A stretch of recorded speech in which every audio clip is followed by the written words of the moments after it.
Assalamualaikum warahmatullahi wabarakatuh. Untuk saat ini kita akan membahas mengenai meminum susu di tanggal 1 Muharram atau di awal tahun baru Islam. Apakah hukumnya minum susu itu?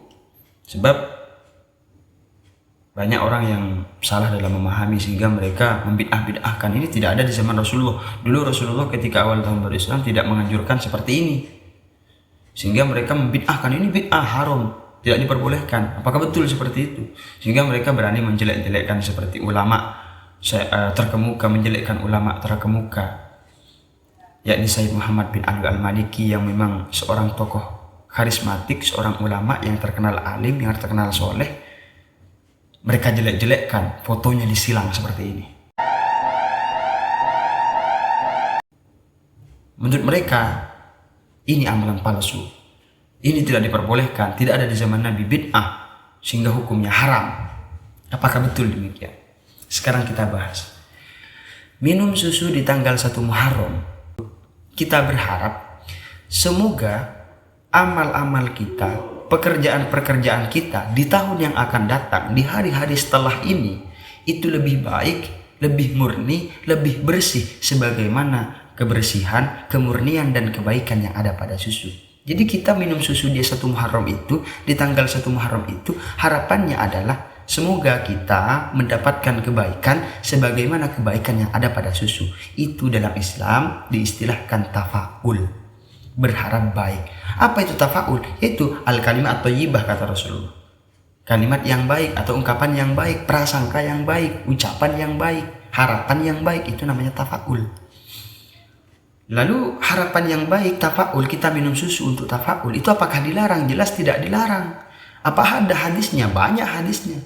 Yang pertama, hadis yang diriwayatkan oleh Imam Hakim yang kurang lebih bunyinya, wa kana sallallahu alaihi wasallam yujibuhu al-fa'lu al-hasan, bahwa Rasulullah itu mencintai atau kagum terhadap al-fa'lu al-hasan. Apa fa'lu itu? Yaitu harapan baik, kalimat baik. Jadi Rasulullah itu menganjurkan itu. Kemudian lagi ada hadis yang diriwayatkan oleh Imam Ahmad, lamma ja'a Suhail bin Amr, qala Rasulullah sallallahu alaihi wasallam, sahhalallahu lakum min amrikum. Jadi Rasulullah bertafa'ul kepada namanya Suhail itu ya. Suhail itu ya. Agar Allah memudahkan terhadap urusannya Suhail. Apa kata Rasulullah? Sahhalallahu lakum amrakum. Ketika Suhail datang kepada Rasulullah, Rasulullah bersabda, semoga Allah memudahkan terhadap urusanmu. Nah, jadi Rasulullah bertafa'ul, berharap baik daripada namanya Suhail, supaya urusan-urusan yang ada pada Suhail itu dipergampang oleh Allah Subhanahu wa Ta'ala. Kemudian lagi yang dipraktekkan Rasulullah pada sholat istisqa, ya. Pada sholat istisqa Rasulullah itu membalikkan ridaknya, selendangnya dari kiri ke kanan. Itu Rasulullah mengapa kok membalik ridaknya? Rasulullah bertafa'ul dengan membalik ridak tersebut, semoga keadaan paceklik itu segera hilang dan berbalik menjadi keadaan yang lebih sejahtera, yang lebih subur, yang lebih baik. Jadi itu bukti bahwa Rasulullah itu mencintai yang namanya tafa'ul, menganjurkan yang namanya tafa'ul. Nah, kalau orang bisa berpikir, kalau orang itu bisa berpikir jernih, mestinya ia akan berpikir secara esensi. Oleh Rasulullah sudah digambarkan bahwa tafa'ul itu dianjurkan. Nah, sekarang pada kasus minum susu pada tanggal 1 Muharram, itu kita berharap, kita bertafa'ul kepada susu, kita berharap semoga kebaikan yang ada pada susu itu juga ada pada kita setelah ini. Ibadah kita menjadi semakin bersih, perlakuan kita menjadi semakin bersih, perlakuan kita menjadi semakin bening, ibadah kita menjadi lebih ikhlas, lebih bening, murni karena Allah Subhanahu wa Ta'ala, sebagaimana manfaat-manfaat dan kebaikan-kebaikan yang ada pada susu. Dan apa salahnya? Kemudian ini bid'ah, kemudian ini tidak diperboleh, kemudian ini haram. Kan tidak nyambung. Berarti orang-orang yang mengatakan seperti itu, mereka kurang paham terhadap dalil. Makanya hati-hati teman-teman. Kemudian ya, kalau mereka ini mengatakan bahwa minum susu ini bid'ah sehingga hukumnya haram karena tidak ada di zaman Nabi dan bla bla bla bla bla bla. Sebenarnya mereka itu pernah ngaji Quran apa enggak sih? Mereka tidak sadar bahwa mushaf yang mereka baca pada saat ini itu di zaman Rasulullah enggak ada. Yang ada di zaman Rasulullah itu bukan mushaf, tapi kalamullah, murni kalamullah. Kalam itu ditulis di tulang belulang, di batu-batu, di pelepah kurma, dan di daun-daunan, di tulang di kayu-kayu.